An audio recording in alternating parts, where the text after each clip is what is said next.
শুক্রবার মানে স্পেশাল একটা দিন আর স্পেশাল কিছু রান্না বান্না। সপ্তাহ শেষে এই শুক্রবারের দিনটা যেন একদম ঈদ ঈদ মনে হয়। যাই হোক, আজকে যেহেতু শুক্রবার, সকাল সকাল উঠে পড়ছি আর সকালে উঠে বেলকুনিতে চলে আসলাম আমার এই মাছের অ্যামাজন জঙ্গলে মাছেদের খাবার দিতে। দেখো মাছগুলো কি কিউট। আর আমার বেলকুনিতে না ছোট ছোট অনেকগুলো গাছ আছে, এগুলোতেও পানি দিলাম। আর মজার বিষয় হচ্ছে বেশিরভাগ গাছই পাখির ব্যাংকে বা বোতল কেটে লাগানো হয়েছে, কোনোগুলো আবার বাতিল মগ। বাসার সব বোতল কেটে পাখির ব্যাংকের মধ্যে বা দইয়ের নাড়িতে সবকিছুতে গাছ লাগানো, আর সবই হচ্ছে বেলকুনিতে। তো বেলকুনির গাছগুলোতে পানি দিয়ে সোজা চলে আসলাম ছাদে। আমার ছাদের গাছগুলো জাস্ট দেখো, এই বাগান বিলাসের গাছটা কত ছোট্ট আনছিলাম আর এখন মাশাআল্লাহ কত বড় হয়ে গেছে। এদিকে টবের মধ্যে ঝাপড়া হয়ে অ্যালোভেরা গাছ হয়েছে। এই অ্যালোভেরা গাছ খাওয়াও যায়, স্কিন কেয়ারে ইউজ করা যায়, আবার চুলের কেয়ারে ইউজ করা যায়। এই অ্যালোভেরার উপকারিতার শেষ নাই। আমার দুইটা অ্যালোভেরা গাছ আছে। বাগান বিলাসের গাছটাতে একই গাছে দুই রকমের ফুল ফুটে, একটা পিঙ্ক কালার আর একটা হচ্ছে হোয়াইট কালার। কয়েক মাস আগে একদম ছোট্ট আনছিলাম আর দেখো যত্নে যত্নে কত বড় হয়ে গেছে গাছটা।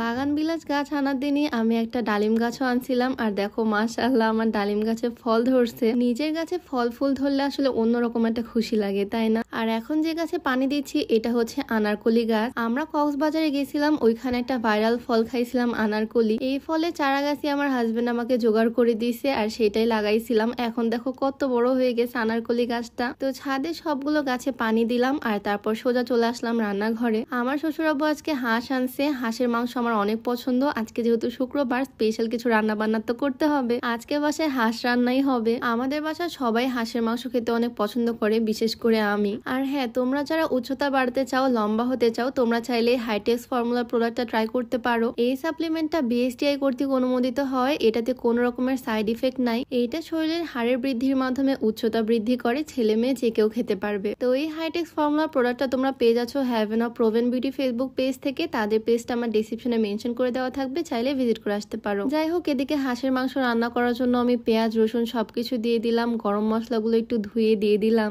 সকাল সকাল উঠে রান্না বান্না করতেছি আর খাওয়া দাওয়া করে বিকালের দিকে ঘুরতে যাব। শুক্রবার দিনটা এজন্যই ভালো লাগে। যাই হোক, এদিকে আমি ভালো করে মশলা কষিয়ে নিচ্ছি হাঁসের মাংস রান্না করার জন্য। বাটা মশলা, গুঁড়া মশলা সবকিছু দিয়ে অল্প একটু পানি দিয়ে ভালোভাবে নেড়ে চেড়ে মশলাটাকে কষিয়ে নিলাম। আর এখন এই হাঁসের মাংসগুলোকে আমি দিয়ে দিব। আমি না ছোটবেলায় হাঁসের মাংস খেতে পারতাম না, মাংস শক্ত লাগতো। বাট একবার আমার নানি বাড়ি যাওয়ার পর আমার নানি বাড়িপালা হাঁস জবাই করে আমাকে রান্না করে দিছিল মজা করে, তখন এত টেস্ট পাইছি। তারপর থেকে মেনলি হাঁসের মাংস আমার একদম ফেভারিট হয়ে গেছে। যাই হোক, আজকে আমি যে সুন্দর ড্রেসটা পরে আছি এটা কিন্তু একটা সুতির 3 পিস। যদিও আমি শুধু কামিজ আর ওড়নাটাই পরছি, সালোয়ারটা পরা হয়নি। এই ড্রেসগুলো খুবই আরামদায়ক। আমি একসাথে 4টা নিয়ে নিছি। একটা তো আমি পরে আছি আর 3টা আমার হাতে, তোমাদেরকে একটু দেখাই। 4টা ড্রেসের মধ্যে আমার সবচেয়ে ফেভারিট ড্রেস হচ্ছে এইটা। খুবই কালারফুল, কালার কম্বিনেশনটা বেশি ভালো লাগছে আর স্টোনেরও ওয়ার্ক করা। এটার সালোয়ারটা একদম ম্যাচিং পার্পল কালার আর এটার ওড়নাটা অর্গানজা টিস্যু টাইপের। সবগুলোর মধ্যে আমার এই 3 পিসটা সবচেয়ে বেশি পছন্দ হয়েছে। আমি আরেকটা নিয়ে নিছি লাইট গ্রিন কালারের। এইটার কামিজটা লাইট গ্রিন বাট ওড়না আর সালোয়ার হোয়াইট কালার। আর লাস্ট ওয়ান হচ্ছে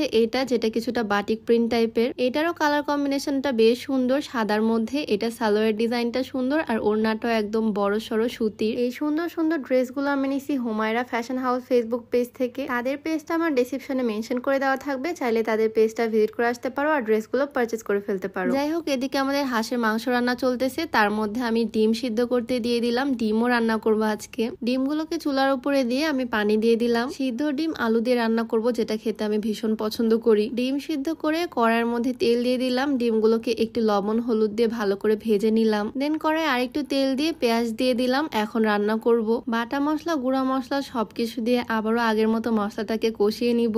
এদিকে আমি ডিমের জন্য মশলা কষাচ্ছি আর আমার হাঁসের মাংস অলমোস্ট ডান। একটু জিরা গুঁড়া দিয়ে দিলাম উপর থেকে। আর ডিমের তরকারিটা আমি রান্না করব আলু দিয়ে, তাই মশলা কষিয়ে তার মধ্যে ম্যাশ করা সিদ্ধ আলু দিয়ে দিলাম। একটু নাড়াচাড়া করে এর মধ্যে দিয়ে দিলাম পানি। এই রান্নাটা ভাজা ডিম দিয়ে করলেও ভাল লাগে, সিদ্ধ ডিম দিয়ে করলেও ভাল লাগে। এই রান্নাটাও একদম হয়ে আসছে। জিরা গুঁড়া দিয়ে দিলাম। জিরা গুঁড়ার ফ্লেভারটা আমার খুবই পছন্দ। আর একটু নাড়াচাড়া করে ঝোলটা কমে আসলে এটা কমপ্লিট হয়ে যাবে। আমার রান্না মোটামুটি কমপ্লিট। ফ্রিজের কোনায় একটা মাছ ছিল, তাই ভাবলাম আজকে আমার হাজবেন্ডের জন্য এই মাছটা ভাজি করে দেই। মাছ ভাজা খেতেও অনেক পছন্দ করে, তাই এই মাছের গায়ে মশলা মেখে এটাকে ভেজে দিব। এই মাছের নামটা যদিও আমি ভুলে গেছি, তবে মাছটা খেতে ভীষণ মজা। তো এই ছিল আমার ফ্রাইডে স্পেশাল রান্না বান্না। দুপুরে সবাই মিলে এগুলো মজা করে খাবো। তো আজকে ভিডিওটা কেমন লাগলো তোমাদের কাছে অবশ্যই কমেন্টে জানিও। দেখা হয়ে যাবে নতুন কোনো ভিডিওতে। সবাই ভালো ভালো থাকো, সুস্থ থাকো। আল্লাহ হাফেজ।